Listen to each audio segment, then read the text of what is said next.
بسم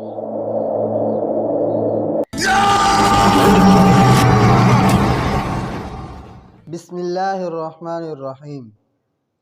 اسلام از the purpose of life کے معزز ناظرین، السلام علیکم ورحمۃ اللہ وبرکاتہ۔ قانون قدرت ہے کہ اللہ تعالیٰ کے خاص بندوں پر زیادہ سختیاں کی جاتی ہیں تاکہ ان کو آزمایا جائے کہ وہ ان مصائب میں خدا کی رضامندی کا کہاں تک خیال رکھتے ہیں۔ حضور صلی اللہ علیہ وآلہ وسلم چونکہ سب سے زیادہ بزرگ اور خاص بندے تھے، اس وجہ سے ان پر سختیاں اور مصیبتیں بھی زیادہ نازل ہوئیں۔ ہمارے آقا صلی اللہ علیہ وآلہ وسلم نے ہمیشہ قوت بازو سے کما کر زندگی بسر کی۔ آپ صلی اللہ علیہ وآلہ وسلم کی اہلیہ حضرت خدیجۃ الکبریٰ رضی اللہ تعالی عنہ نے اپنی تمام دولت کو اسلام اور مسلمانوں کی امداد میں لٹا دیا، مگر آپ صلی اللہ علیہ وآلہ وسلم نے کبھی بھی اپنے خرچ و اخراجات میں بیوی کا احسان نہیں لیا۔ لکڑیاں چن کر، پھاوڑا چلا کر، بکریاں چرا کر گزر بسر کرنا آپ صلی اللہ علیہ وآلہ وسلم کو آسان تھا۔ اگر خدا نخواستہ بیوی کا مال حضور صلی اللہ علیہ وآلہ وسلم اپنے صرف میں لاتے تو قریش کے کافر آسمان سر پر اٹھا لیتے۔ وہ تو دن رات اسی تلاش میں رہتے تھے کہ آپ صلی اللہ علیہ وآلہ وسلم کو بدنام کرنے کا کوئی موقع ہاتھ لگ جائے، اور بیوی کے مال سے خرچ کرنا عرب کے خیال میں بہت بڑا عیب تھا۔ حضور صلی اللہ علیہ وآلہ وسلم کے مشورے سے اس زمانہ میں بھی ایک انجمن قائم کی گئی جس میں بنو ہاشم، بنو المطلب، بنو اسد، بنو زہرہ اور بنو تمیم شامل تھے۔ اس معاہدے میں یہ شرائط شامل تھیں: ہم ملک سے بے امنی دور کریں گے، ہم غریبوں کی امداد کرتے رہیں گے، ہم بڑوں کو چھوٹوں پر ظلم کرنے سے روکیں گے۔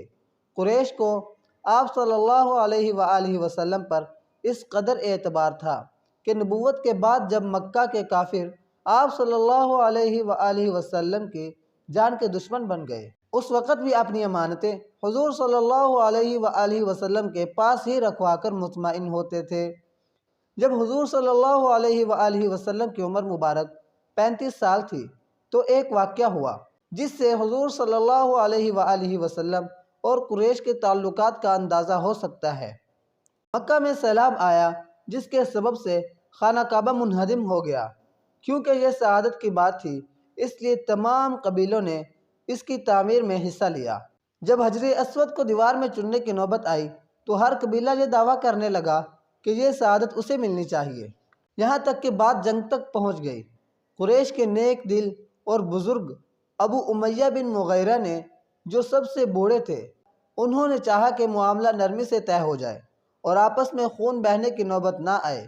چنانچہ مشورہ کے بعد یہ طے ہوا، جو شخص سب سے پہلے مسجد کے اس دروازے میں داخل ہو وہ اس معاملے کا فیصلہ کرے گا۔ حسن اتفاق سے مجمع کی نظر سب سے پہلے جس پر پڑی وہ سرور عالم صلی اللہ علیہ وآلہ وسلم کا چہرہ انور تھا۔ سب خوش ہو کر بول اٹھے، یہ امین ہیں، صادق ہیں، عرب کے بہترین شخص ہیں، خوب تشریف لائے، بہترین فیصلہ یہی فرما سکتے ہیں۔ ایسا ہی ہوا۔ آپ صلی اللہ علیہ وآلہ وسلم کے سامنے معاملہ پیش کیا گیا۔ حضور صلی اللہ علیہ وآلہ وسلم نے چادر پھیلا کر حجر اسود کو اپنے دست مبارک سے چادر میں رکھ دیا اور فرمایا، ہر قبیلے کا منتخب آدمی چادر کو اٹھائے۔ جب حجر اسود بنیاد تک پہنچ گیا، حضور صلی اللہ علیہ وآلہ وسلم نے اپنے دست مبارک سے اس کو اٹھا کر دیوار میں نصب فرما دیا۔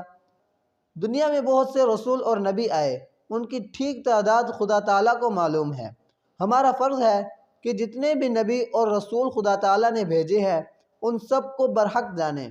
البتہ ہمارے پیغمبر حضرت محمد مصطفیٰ صلی اللہ علیہ وآلہ وسلم تمام نبیوں اور رسولوں سے افضل ہیں اور بزرگ ہیں۔ اللہ تعالیٰ کے بعد آپ صلی اللہ علیہ وآلہ وسلم کا مرتبہ سب سے بڑا ہے۔ حضور صلی اللہ علیہ وآلہ وسلم کے تشریف لانے سے پہلے پوری دنیا اور عرب میں جہالت اور گمراہی کی گھٹا ٹوپ اندھیری تھی جو تمام دنیا پر چھائی ہوئی تھی، اور دنیا کو اس وقت کسی سچے راہبر کی ایسی ضرورت تھی جیسے ماہی بے آب کو پانی کی۔ واللہ عالم۔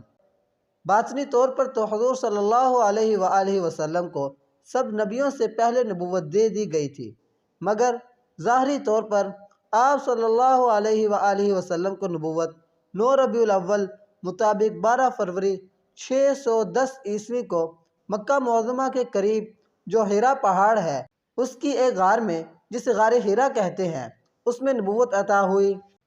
حضور صلی اللہ علیہ وآلہ وسلم ارشاد فرماتے ہیں کہ حضرت جبرائیل علیہ السلام غار حرا میں آئے اور انہوں نے کہا اقرأ، یعنی پڑھیے۔ میں نے کہا میں تو پڑھا ہوا نہیں ہوں۔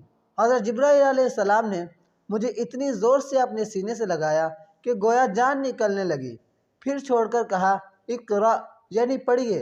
میرا جواب وہی تھا، میں پڑھا ہوا نہیں ہوں۔ جبرائیل علیہ السلام نے دوبارہ ایسا ہی کیا۔ آخر کار جب تیسری مرتبہ اسی قدر زور سے دبا کر چھوڑا اور فرمایا کہ پڑھو، میں نے کہا کیا پڑھوں؟ اس وقت یہ چند آیتیں پڑھیں، اقرأ بسم ربک الذی خلق، خلق الانسان من علق، اقرأ وربک الاکرم۔ آج کے لیے بس اتنا ہی کافی ہے، انشاءاللہ ملتے ہیں نیکسٹ ویڈیو میں۔ مجھے امید ہے کہ آپ کو ویڈیو اچھی لگی ہوگی۔ اگر ویڈیو اچھی لگی ہو تو لائک کر دیں، چینل کو سبسکرائب کر دیں اور ویڈیو کو شیئر کر دیں۔ تب تک کے لیے اللہ حافظ۔